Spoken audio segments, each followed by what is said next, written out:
Good morning twelfth class. बेटा आज हम लोग फर्स्ट बुक की 4th यूनिट स्टार्ट कर रहे हैं क्योंकि सेकंड बुक हमारी कंप्लीट हो चुकी है। इस यूनिट का नाम है विद्युत चुंबकीय प्रेरण तथा प्रत्ययवर्ती धाराएं। प्रेरण के बारे में आप लोग 10th क्लास में पढ़ चुके हैं। प्रेरण जो है वो कौन सी घटना होती है। हमने ये देखा कि अगर कोई गतिमान आवेश है, कोई आवेश अगर मूव कर रहा है, उसकी वजह से धारा उत्पन्न होती है। तो फैराडे ने कुछ प्रयोग किए। वो ये जानना चाहते थे कि अगर आवेश गतिमान होने से विद्युत धारा उत्पन्न हो रही है तो क्या चुंबकीय क्षेत्र गतिमान होने से भी विद्युत धारा उत्पन्न हो रही है। तो इसको लेकर उन्होंने बहुत सारे प्रयोग किए और ये जो चुंबकीय क्षेत्र को परिवर्तन करने से जो धारा उत्पन्न होती है, इस घटना को बोला जाता है विद्युत चुंबकीय प्रेरण। ये थोड़ा बहुत इंट्रोडक्शन आप 10th क्लास में पढ़ चुके हैं और इसके सिद्धांत पर आधारित जनरेटर, एसी जनरेटर और डीसी जनरेटर भी आप 10th क्लास में पढ़ चुके हैं। अब उसकी थॉरो स्टडी जो है वो हम इस यूनिट में करेंगे। तो चैप्टर का नाम है विद्युत चुंबकीय प्रेरण। मतलब बेसिकली आपने प्रेरण के बारे में ही इस चैप्टर में पढ़ना है। तो इस चैप्टर का जो करिकुलम है वो है विद्युत चुंबकीय प्रेरण। प्रेरण के बारे में आप पढ़ेंगे। फैराडे के नियम, इसको लेकर फैराडे ने जो नियम दिए वो पढ़ेंगे। प्रेरित विद्युत वाहक बल, प्रेरित धारा, लेंज का नियम, भंवर धाराएं, स्वप्रेरण, अन्योन्य प्रेरण, ये सब चीज़ें आप इस चैप्टर में पढ़ेंगे। तो सबसे पहला जो टॉपिक है इस चैप्टर का वो है चुंबकीय फ्लक्स। चुंबकीय फ्लक्स क्या होता है कि कोई भी चुंबकीय क्षेत्र जो है उसमें पृष्ठ के अभिलंबवत गुजरने वाली चुंबकीय बल रेखाओं को चुंबकीय फ्लक्स कहा जाता है। जैसे ये देखिए, ये इस डायरेक्शन में चुंबकीय बल रेखाएं हैं और इसके लंबवत एक पृष्ठ रख दिया गया। तो यहाँ से जो चुंबकीय बल रेखाएं गुजरेंगी, जितनी उनकी संख्या होगी, उसको क्या कहा जाता है? उसको कहा जाता है चुंबकीय फ्लक्स और इसको रिप्रेजेंट किया जाता है फाई से। तो चुंबकीय फ्लक्स फाई जो है या फाई बी, जो जिसको फाई बी भी बोला जाता है, ये किसके बराबर होता है? बी, चुंबकीय क्षेत्र और क्षेत्रफल, इन दोनों के अदिश गुणन के बराबर होता है। अब जैसे कि हम यहाँ डायग्राम में देख रहे हैं कि बी और ए, इनके बीच में जो कोण है वो है 0। तो बी और ए के बीच में कोण 0 हुआ। जब डॉट प्रोडक्ट को खोला जाता है तो बी डॉट ए जैसे है वो बराबर होता है बी ए कॉस थीटा। अब थीटा 0, कॉस 0 का मान 1, तो phi B is equal to क्या हो गया? B A. इसी तरीके से इस डायग्राम में अगर हम देखें, जब चुंबकीय क्षेत्र B जो है यहाँ इस वाले डायग्राम में तो कैसा था, जो पृष्ठ है उसके लंबवत था चुंबकीय क्षेत्र। यहाँ पर अगर चुंबकीय क्षेत्र B पृष्ठ के लंबवत ना होकर एक एंगल पर हो, मतलब A से थीटा कोण बना रहा हो, तो फाई क्या हो जाएगा? Phi is equal to B A cos theta. या फिर हम इसको और क्या कह सकते हैं, ए को इधर कर दें तो phi B is equal to B cos theta into A. इसका मतलब जो चुंबकीय फ्लक्स है वो किसके बराबर होता है? चुंबकीय क्षेत्र के पृष्ठ के लंबवत वाले घटक, मतलब बी कॉस थीटा, और क्षेत्रफल ए की गुणा के बराबर होता है।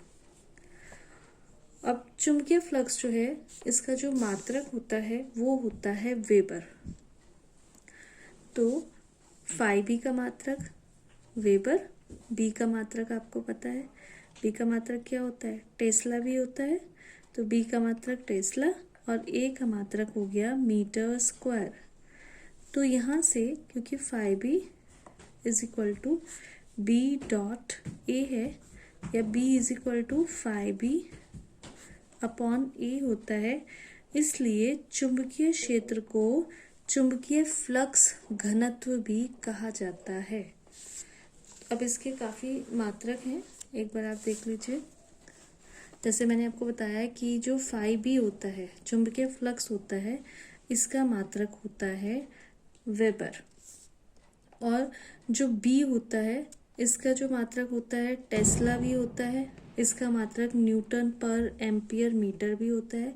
ये सब चीज़ें आप पहले पढ़ चुके हैं। तो यहाँ से एक टेस्ला बराबर एक न्यूटन एम्पियर मीटर, या फिर इसको हम एक वेबर पर मीटर स्क्वायर भी कह सकते हैं। और जो फाइबी है, चुंबकीय फ्लक्स है, इसका जो सीजीएस पद्धति में मात्रक होता है वो होता है maxwell. 1 weber is equal to 10⁸ Maxwell.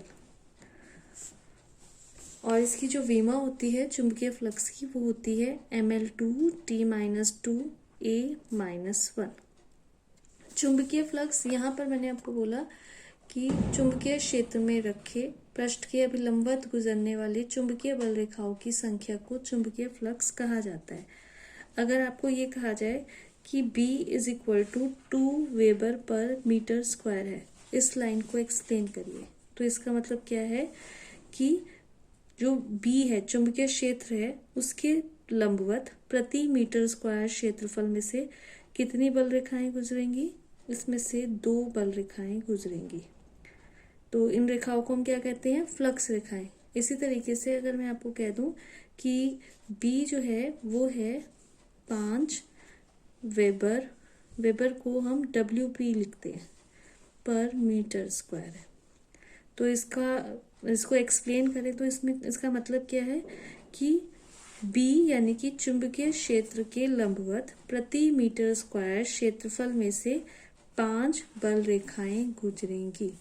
इस तरीके से चुंबकीय फ्लक्स को एक्सप्लेन कर सकते हैं कि प्रति एकांक क्षेत्रफल चुंबकीय क्षेत्र में से गुजरने वाली चुंबकीय बल रेखाओं को क्या कहा जाता है? चुंबकीय फ्लक्स कहा जाता है। और जो इसका मात्रक होता है वो होता है वेबर। नेक्स्ट टॉपिक है विद्युत चुंबकीय प्रेरण। तो जैसे चैप्टर शुरू हुआ मैंने आपको बताया कि प्रेरण क्या होता है। फैराडे ने ये सोचा कि अगर आवेश में परिवर्तन करने से विद्युत धारा बहती है तो क्या चुंबकीय बल रेखाओं की संख्या में परिवर्तन करने से भी कुछ ऐसा बहता है? तो उस जो घटना को कहा जाता है विद्युत चुंबकीय प्रेरण। ऐसा इसको करने के लिए उन्होंने एक्सपेरिमेंट किया। तो उन्होंने देखा कि जब हम किसी परिपथ से गुजरने वाली चुंबकीय बल रेखाओं की संख्या में परिवर्तन करते हैं, चुंबकीय बल रेखाओं की संख्या मतलब चुंबकीय फ्लक्स, तो जब हम चुंबकीय फ्लक्स में परिवर्तन करते हैं तो उसमें एक विद्युत वाहक बल उत्पन्न हो जाता है। और अगर वो परिपथ, वो सर्किट बंद है, क्लोज्ड है, तो उसमें एक धारा बहने लग जाती है। जो विद्युत वाहक बल उत्पन्न होता है उसको कहा जाता है प्रेरित विद्युत वाहक बल, और जो उससे प्रेरित होकर धारा बहने लग जाती है उसको कहा जाता है प्रेरित धारा। और अपने एक्सपेरिमेंट में उन्होंने ये देखा कि विद्युत वाहक बल या प्रेरित धारा सिर्फ तभी तक रहते हैं जब तक फ्लक्स में परिवर्तन होता है, मतलब चुंबकीय रेखाओं की संख्या में परिवर्तन होता है। जहाँ संख्याओं में परिवर्तन होना रुक जाएगा वहीं पर ये विद्युत वाहक बल या जो धारा है वो उत्पन्न नहीं होंगे। तो इसके लिए एक्सपेरिमेंट उन्होंने किया।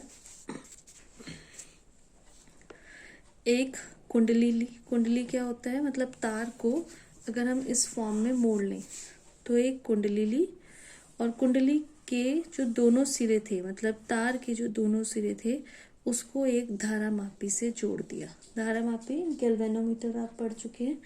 गैल्वेनोमीटर का काम क्या होता है कि ये धारा को बताता है अगर इसमें विक्षेप हो जाता है, अगर ये फ्लक्चुएट कर जाता है किसी डायरेक्शन में, इट मीन्स वहां पर धारा बह रही है। और साथ में क्या किया, एक चुंबक ली, एक छड़ चुंबक ली, इसका नॉर्थ पोल इन्होंने कुंडली की तरफ किया और तेजी से कुंडली की तरफ लेकर आए। तो क्या हुआ कि धारा मापी में विक्षेप उत्पन्न हो गया। इसका मतलब यहाँ कोई बैटरी तो नहीं जुड़ी हुई है। इसका मतलब क्या हुआ कि चुंबक को मूव कराने से, चुंबक को गति कराने से यहाँ पर एक धारा उत्पन्न हो गई। अब धारा की दिशा देख के पता चला कि जो कुंडली के चुंबक के ये जो चुंबक है, इसके जो सामने वाला जो तल है वो किस तरह व्यवहार कर रहा है? वो नॉर्थ की तरह व्यवहार कर रहा है, क्योंकि नॉर्थ और नॉर्थ सेम पोल एक दूसरे को रिपेल कर रहे हैं। अब इन्होंने क्या किया, इसी चुंबक को कुंडली से दूर ले गए, तो धारामापी में फिर से विक्षेप उत्पन्न हुआ। अब की बार ये विक्षेप ऑपोजिट साइड था। इट मीन्स ये जो चुंबक के सामने वाला जो सिरा था कुंडली का, वो अब किसकी तरह व्यवहार कर रहा था, वो साउथ पोल की तरह व्यवहार कर रहा था। ये एक दूसरे को अट्रैक्ट कर रहे थे। अब इसके बाद फिर से इन्होंने क्या किया कि चुंबक को पलट दिया। पहले नॉर्थ पोल था कुंडली वाली साइड, अब साउथ पोल कर दिया कुंडली वाली साइड। तो अब इसमें जो धारा की दिशा भई, उसको देख के ये पता चला कि सामने वाला जो सिरा है वो साउथ की तरह ही काम कर रहा है। फिर चुंबक को दूर ले गए। इस तरीके से इन्होंने अपना एक्सपेरिमेंट किया। तो एक्सपेरिमेंट से इन्हें ये पता चला कि जैसे ही चुंबक को मूव करा रहे हैं, चाहे कुंडली की तरफ या कुंडली से दूर, इस परिपथ में एक धारा बहने लग रही है। और क्योंकि धारामापी में विक्षेप आ रहा है, और जब चुंबक को रोक दिया जाता है, उसको गति नहीं कराई जाती, ना कुंडली के पास ना कुंडली से दूर, तो विक्षेप भी रुक जाता है। ये धारामापी की जो सुई है ये स्ट्रेट हो जाती है। इसका मतलब जो धारा बह रही होती है वो बंद होने लग जाती है। और उन्होंने ये भी देखा कि चुंबक को जितनी तेजी से चलाया जाता है, विक्षेप भी उतनी तेजी से ही आता है। मतलब धारा जो है उतनी ही ज्यादा स्ट्रांग हो जाती है। अब उन्होंने देखा कि अगर कुंडली जो है, ये जो हमने तार को मोड़ के कुंडली बनाई, अगर इसमें फेरों की संख्या बढ़ा दें, मतलब अगर 4 फेरे किए थे उसको 10 फेरे कर दें, और या फिर कुंडली के अंदर एक लोहे की क्रॉड रख दें। मैंने आपको पहले भी बताया था कि क्रॉड रखने से जो चुंबकत्व का गुण होता है, चुंबकीय क्षेत्र जो होता है वो बढ़ जाता है। तो अगर लोहे की क्रॉड रख दें या फेरों की संख्या बढ़ा दें, तब भी धारा की प्रबलता बढ़ जाती है।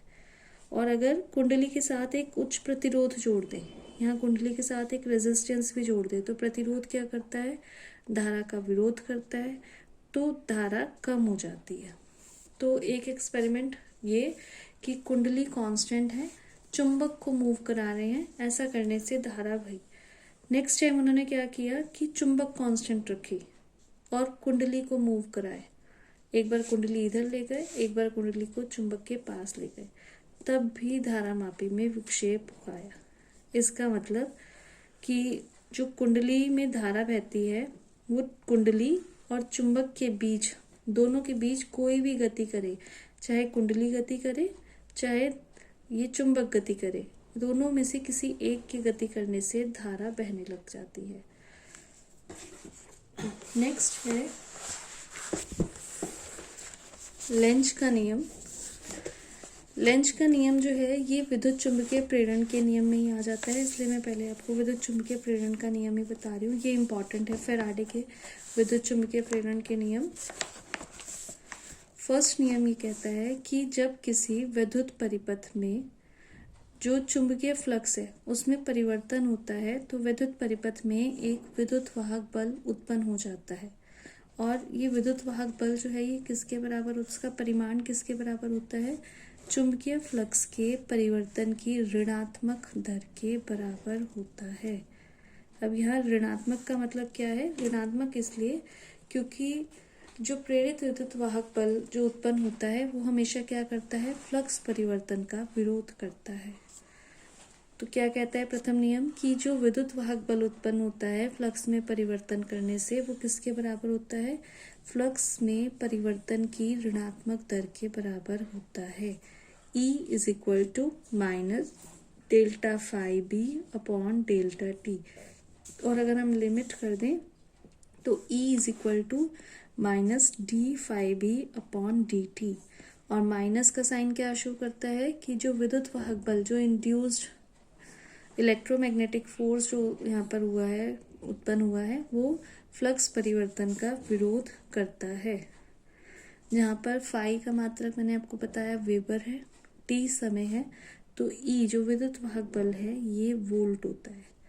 अगर कुंडली में बहुत सारे हम तार के फेरे कर दें, सपोज एन हमने इसमें तार के फेरे कर दिए, तो जो विद्युत वाहक बल है E इज इक्वल टू वो किसके बराबर हो जाता है, माइनस ये जो फेरों की संख्या है ये भी साथ में जुड़ जाएगी, N delta phi B upon delta T. N phi B जो है इसको बोला जाता है फ्लक्स ग्रंथिकाओं की संख्या, और इसका मात्रक जो है वेबर टर्न होता है। अगर सिर्फ फाई बी की बात करते हैं तो वेबर होता है, और अगर फाई बी की बात करते हैं तो वेबर टर्न होता है। तो अब हम ये देखेंगे कि चुंबकीय फ्लक्स में परिवर्तन हम किस तरीके से कर सकते हैं, क्योंकि हमें ये तो पता चल गया कि जो विद्युत वाहक बल उत्पन्न होता है वो किसके बराबर होता है, चुंबकीय फ्लक्स में परिवर्तन की ऋणात्मक दर के बराबर।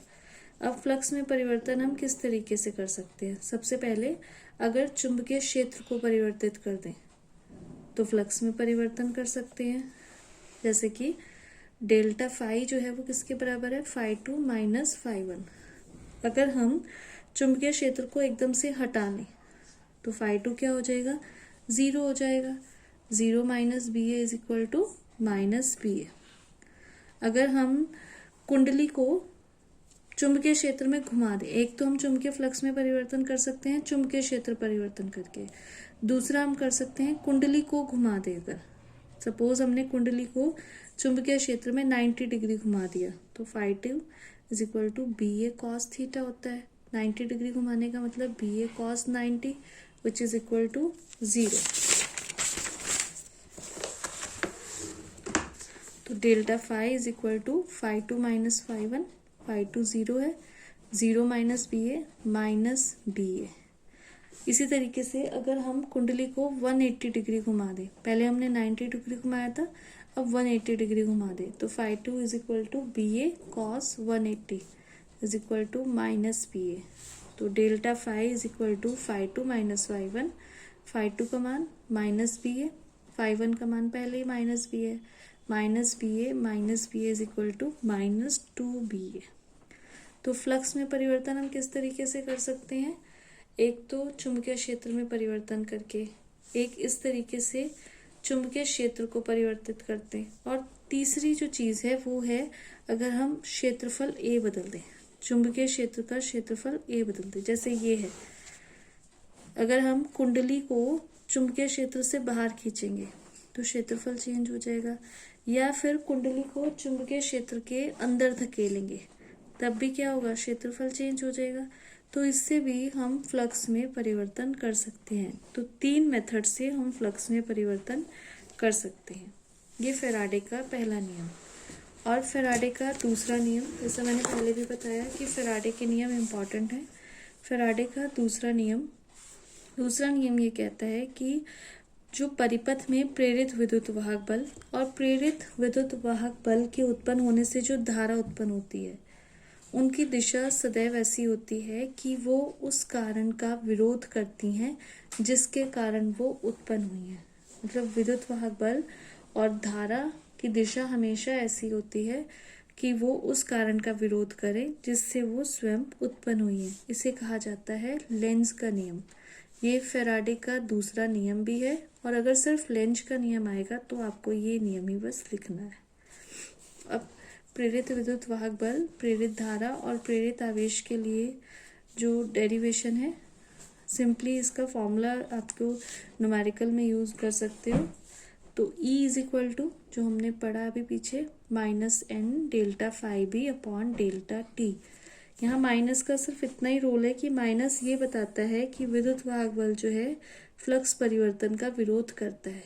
तो इसे यहाँ पर माइनस हटा सकते हैं। E is equal to N delta phi B upon delta T. अगर कुंडली जो है उसका प्रतिरोध R हो तो धारा I इज इक्वल टू किसके बराबर होगी, ये ओम का नियम आपने पढ़ा हुआ है, V is equal to I R, I is equal to V upon R। अब क्योंकि हम यहाँ विद्युत वाहक बल की बात कर रहे हैं तो I is equal to E upon R। E का मान n delta phi B upon T और R एज इट इज। इसका मतलब धारा जो है वो प्रतिरोध पर निर्भर करती है। विद्युत वाहक बल निकाल लिया, धारा निकाल ली। नेक्स्ट है प्रेरित आवेश। Q is equal to I delta T होता है। I का मान अभी हमने निकाला, डेल्टा टी साथ में मल्टीप्लाई किया, डेल्टा टी से डेल्टा टी कट गया तो Q आवेश किसके बराबर आया, n। n मतलब फेरों की संख्या। डेल्टा फाई भी मतलब चुंबकीय फ्लक्स में परिवर्तन, और अपॉन आर, आर मतलब प्रतिरोध। इसका मतलब जो आवेश है, आवेश समय पर निर्भर नहीं करता। मतलब फ्लक्स में परिवर्तन चाहे तेज हो रहा हो चाहे धीरे हो रहा हो, आवेश उतने का उतना ही रहता है।